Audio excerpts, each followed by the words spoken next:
नमस्कार मित्रांनो मी श्रीपाद आगेदिघे। बांधकाम कामगारांना आनंदाची बातमी आहे। आता बांधकाम कामगारांना जर नवीन नोंदणी करायची असेल, रजिस्ट्रेशन करायचं असेल किंवा नूतनीकरण रिन्यूअल देखील करायचं असेल तर ऑनलाईन पद्धतीने अर्ज आता सुरू करण्यात आलेले आहेत। वेबसाईट सुरू करून देण्यात आलेली आहे। आता तुम्ही ऑनलाईन पद्धतीने नोंदणी किंवा नूतनीकरण करू शकणार आहात, परंतु काही सूचना त्या ठिकाणी देण्यात आलेल्या आहेत। आता याबद्दल नवीन सूचना काय देण्यात आलेल्या आहेत याबद्दल सविस्तर माहिती आपण या व्हिडिओमध्ये पाहणार आहोत। तत्पूर्वी चॅनलवर जर नवीन असाल तर लगेच आपल्या चॅनलला सबस्क्राइब करून घ्या।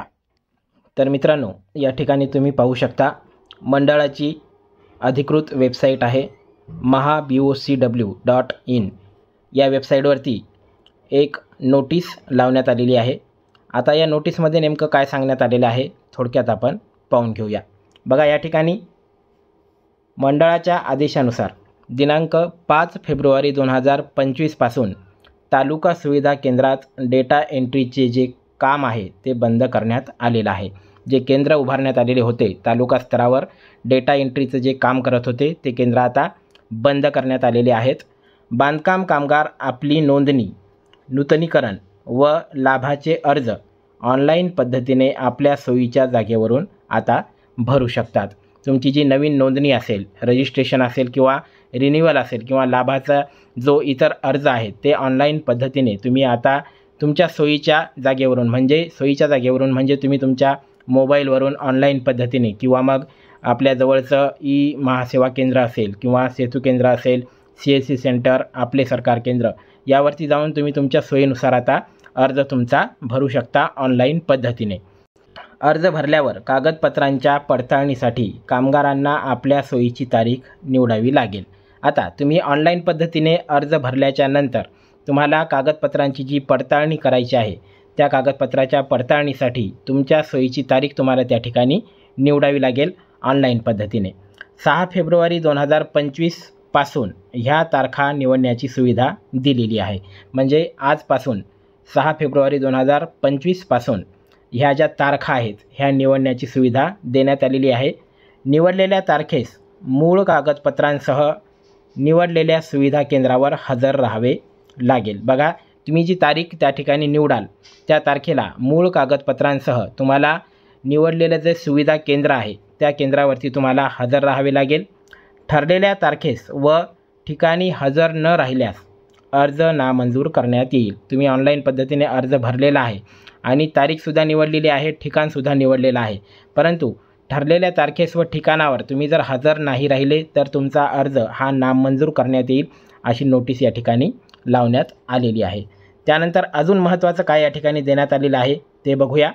बघा, लाभाच्या कागदपत्रांच्या पडताळणीसाठी जागा व तारीख निवडण्याबाबत या ठिकाणी सूचना देखील देण्यात आलेली आहे। ज्या लोकांनी IWBMS प्रणालीमध्ये कागदपत्रांच्या पडताळणीसाठी अगोदरच तारीख घेतलेली आहे त्यांची ती तारीख रद्द करण्यात आलेली आहे। केंद्रावरती ज्यावेळेस तुम्ही फॉर्म भरला होता त्यावेळी पडताळणीसाठी अगोदरच तारीख तुम्ही जी घेतलेली होती ती तारीख आता रद्द करण्यात आलेली आहे असे या ठिकाणी सूचनेमध्ये सांगण्यात आलेलं आहे।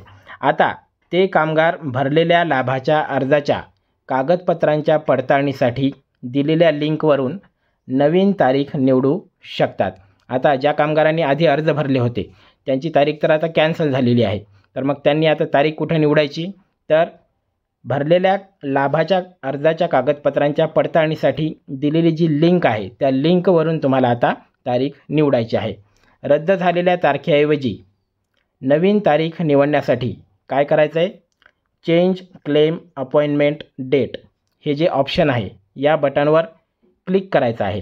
चेंज क्लेम अपॉइंटमेंट डेट या बटनवर क्लिक करायचं आहे आणि सिस्टीम तुम्हाला तुमच्या नोंदणी क्रमांक विचारेल। त्यावेळेस काय होईल, सिस्टीम तुम्हाला तुमचा नोंदणी क्रमांक विचारेल। नोंदणी क्रमांक भरल्यावर तुम्ही रजिस्टर केलेल्या मोबाईलवर एक OTP येईल। नोंदणी क्रमांक त्या ठिकाणी टाकल्यानंतर तुम्ही रजिस्टर जो मोबाईल नंबर दिलेला आहे त्या मोबाईल नंबर एक OTP येईल।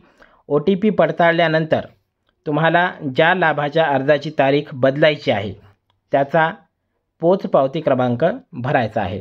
ज्या लाभाच्या अर्जाची तारीख तुम्हाला बदलायची आहे त्याची जी पावती तुम्हाला मिळालेली आहे त्याचा क्रमांक तुम्हाला त्या ठिकाणी भरायचा आहे। त्यानंतर तुम्ही कागदपत्रांच्या पडताळणीसाठी जागा व दिनांक निवडू शकता आणि त्यानंतर अर्ज प्रणालीमध्ये सबमिट करू शकता। तर अशा पद्धतीनं तुम्ही तुमची जी कागदपत्रांची पडताळणी आहे त्यासाठी जागा व दिनांक त्या ठिकाणी निवडू शकता आणि त्यानंतर तुम्ही अर्ज प्रणालीमध्ये सबमिट त्या ठिकाणी करायचं आहे आणि त्यानंतर कागदपत्र पडताळणीसाठी तुम्हाला जायचं आहे।